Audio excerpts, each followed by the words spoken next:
Novo Testamento, Evangelho de Mateus, capítulo 9. Jesus cura um paralítico.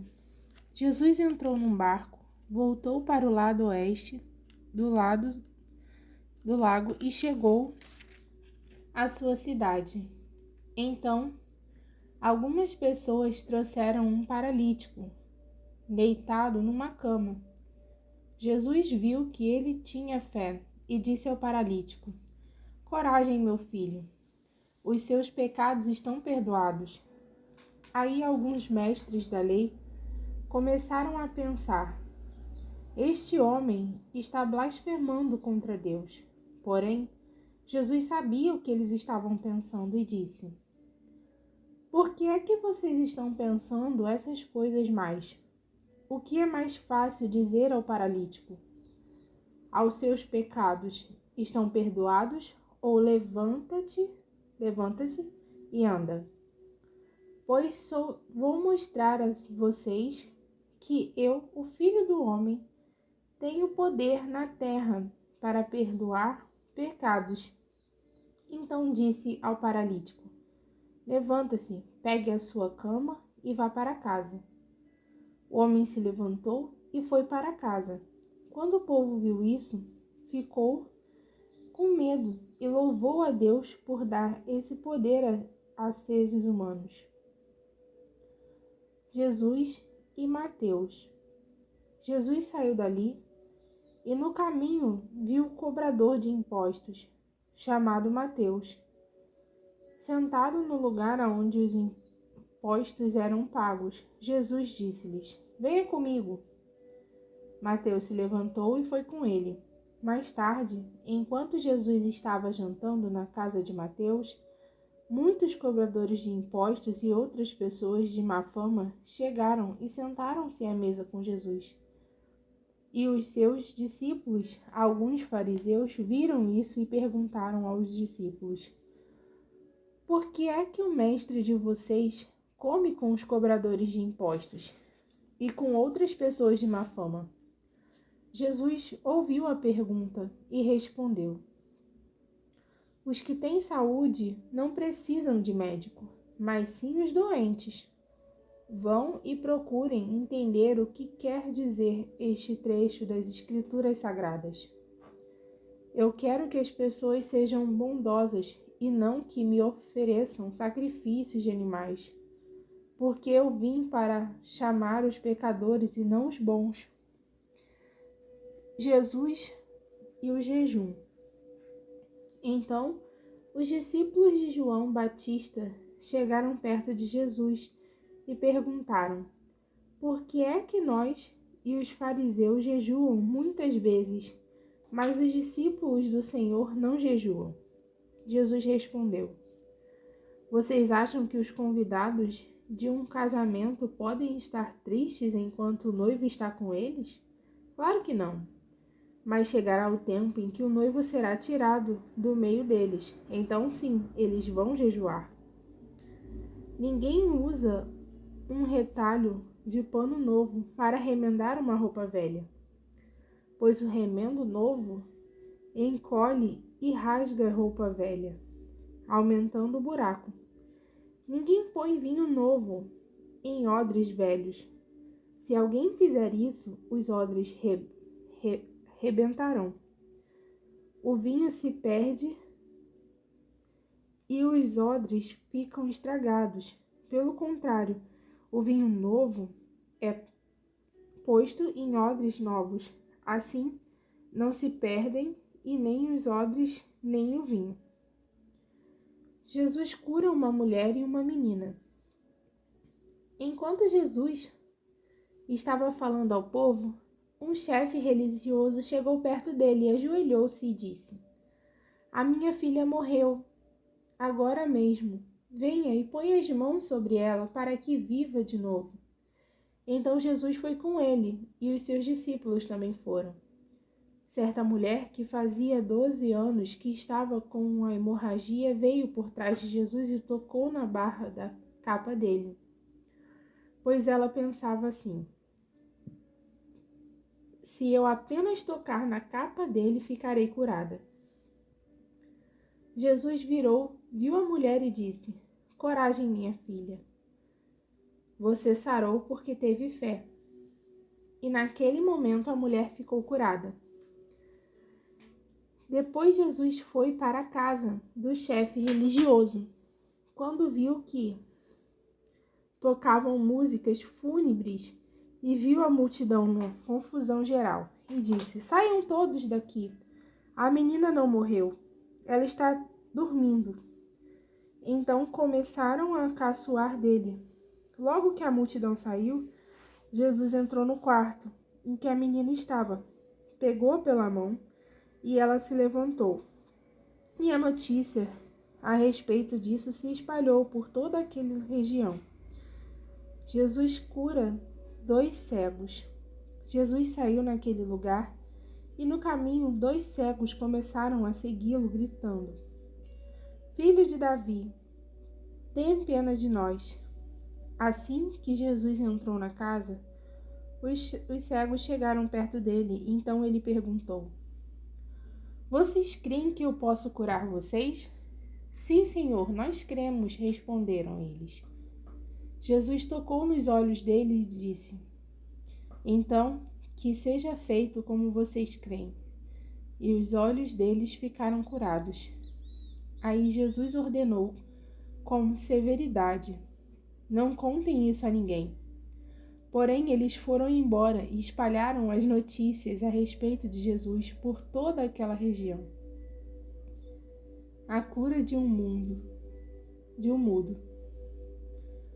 Quando eles foram embora, algumas pessoas levaram a Jesus um homem que não podia falar, porque estava dominado por um demônio. Logo que o demônio foi expulso, o homem começou a falar. Todos ficaram admirados e afirmavam: Nunca vimos em Israel uma coisa assim. Mas os fariseus diziam: O chefe dos demônios é quem dá a esse homem poder para expulsar demônios. Jesus tem pena do povo. Jesus andava visitando todas as cidades e povoados. Ele ensinava pelas sinagogas, anunciava a boa notícia sobre o reino e curava todo tipo de enfermidade e doença graves nas pessoas. Quando Jesus viu a multidão, ficou com muita pena daquela gente, porque eles estavam aflitos e abandonados, como ovelhas sem pastor. Então disse aos discípulos: A colheita é grande mesmo, mas os trabalhadores são poucos. Peçam aos donos da plantação que mande mais trabalhadores para fazerem a colheita. Os 12 apóstolos. Jesus chamou os seus 12 discípulos e lhe deu autoridade para expulsar espíritos maus e curar todas as enfermidades e doenças graves. São estes os nomes dos 12 apóstolos. Primeiro, Simão, chamado de Pedro, seu irmão André, Tiago, seu irmão João, filho de Zebedeu, Filipe, Bartolomeu, Tomé, Mateus, o cobrador de impostos, Tiago, filho de Afeu, Tadeu, Simão, o nacionalista, e Judas Iscariote, que traiu Jesus. A missão dos 12 apóstolos. Jesus enviou estes 12 homens, dando-lhe a seguinte ordem: Não vão aos lugares onde vivem os não-judeus, nem entrem nas cidades dos samaritanos. Pelo contrário, procurem as ovelhas perdidas do povo de Israel. Vão e anunciem isto: o reino do céu está perto. Curem os leprosos, outros doentes, ressuscitem os mortos e expulsem os demônios. Vocês receberam sem pagar, portanto, deem sem cobrar. Não levem guardados no cinto nem ouro, nem prata, nem moedas de cobre. Nesta viagem, não levem sacolas, nem uma túnica a mais, nem sandálias, nem bengala, para se apoiarem, pois o trabalhador tem o direito de receber o que precisa para viver.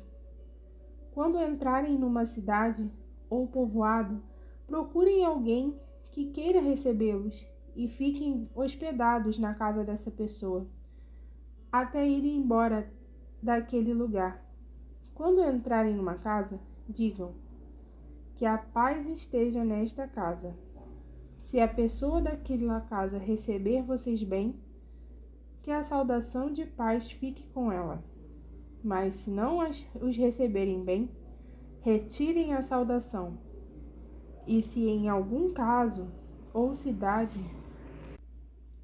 casa ou cidade, as pessoas não quiserem recebê-los, nem ouvi-los,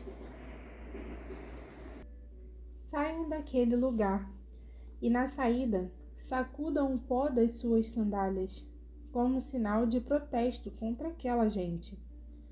Eu afirmo a vocês que isso é verdade. No dia do juízo, Deus terá mais pena das cidades de Sodoma e Gomorra do que daquela cidade. Perseguições e sofrimentos. Escutem, eu estou mandando vocês como ovelhas para o meio de lobos. Sejam espertos, como as cobras, e sem maldade, como as pombas.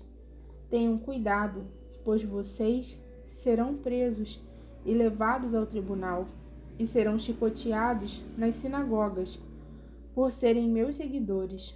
Vocês serão levados aos governadores e reis para serem julgados, e falarão a eles e aos não-judeus sobre o Evangelho. Quando levarem vocês para serem julgados, não fiquem preocupados com o que deverão dizer ou como irão falar. Quando chegar o momento, Deus dará a vocês o que devem falar, porque as palavras que disserem não serão de vocês mesmos, mas virão do Espírito do Pai de vocês que fala por meio de vocês. Muitos entregarão os seus próprios irmãos para serem mortos, e os pais entregarão os filhos ficarão contra os pais e os matarão. Todos odiarão vocês por serem meus seguidores, mas quem fica firme até o fim será salvo. Quando vocês forem perseguidos numa cidade, fujam para outra. Eu afirmo a vocês que isso é verdade. Vocês não acabarão os seus trabalhos em todas as cidades de Israel, antes que venham o Filho do Homem. Nenhum aluno é mais importante do que o seu professor, e nenhum empregado é mais importante do que seu patrão. Portanto, o aluno deve ficar satisfeito em ser como seu professor, e o empregado em ser como seu patrão. Se o chefe da família é chamado de Beelzebu, então as pessoas dessa família serão xingadas de nomes piores ainda. De quem devemos ter medo? Portanto, não tenham medo de ninguém. Tudo que está coberto vai ser descoberto, e tudo que está escondido será conhecido. O que estou dizendo a vocês na escuridão, repito na luz do dia. E o que vocês ouviram em segredo, anunciem abertamente. Não tenham medo daqueles que matam o corpo, mas não podem matar a alma. Porém, tenham medo de Deus, que pode destruir no inferno tanto a alma como o corpo. Por acaso não é verdade que 2 passarinhos são vendidos por algumas moedinhas? Porém, nenhum deles cai no chão se o Pai de vocês não deixar que isso aconteça. Quando vocês, até os fios dos seus cabelos, estão todos contados. Portanto, não tenham medo, pois vocês valem mais do que muitos passarinhos. Confessar e negar a Cristo. Se uma pessoa afirma publicamente que pertence a mim, eu também, no dia do juízo, afirmarei diante do meu Pai, que está no céu, que ele pertence a mim. Mas se uma pessoa disser publicamente que não pertence a mim, eu também, no dia do juízo, direi diante do meu Pai que está no céu, que ela não pertence a mim. Espada em vez de paz. Não penses que vim trazer paz ao mundo. Não vim trazer a paz, mas a espada. Eu vim para pôr os filhos contra os pais, e as filhas contra as mães, e as noras contra as sogras. E assim os piores inimigos de uma pessoa serão seus próprios parentes. Quem ama o seu pai ou a sua mãe mais do que ama a mim, não merece ser meu seguidor. Quem ama o seu filho ou sua filha mais do que ama a mim, não merece ser meu seguidor. Não serve para ser meu seguidor quem não estiver pronto para morrer como eu vou morrer e me acompanhar. Quem procura os seus próprios interesses nunca terá a vida verdadeira. Mas quem esquece a si mesmo, porque é meu seguidor, terá a vida verdadeira. As recompensas. Quem recebe vocês está recebendo a mim, e quem me recebe está recebendo aquele que me enviou. Quem receber um profeta, porque este é profeta, terá uma parte da recompensa dele. E quem receber uma pessoa boa, porque ela é boa, terá uma parte da recompensa dela. Eu afirmo a vocês que isto é verdade. Quem apenas por ser meu seguidor der ainda que seja um copo de água fria ao menor dos meus seguidores, certamente receberá sua recompensa.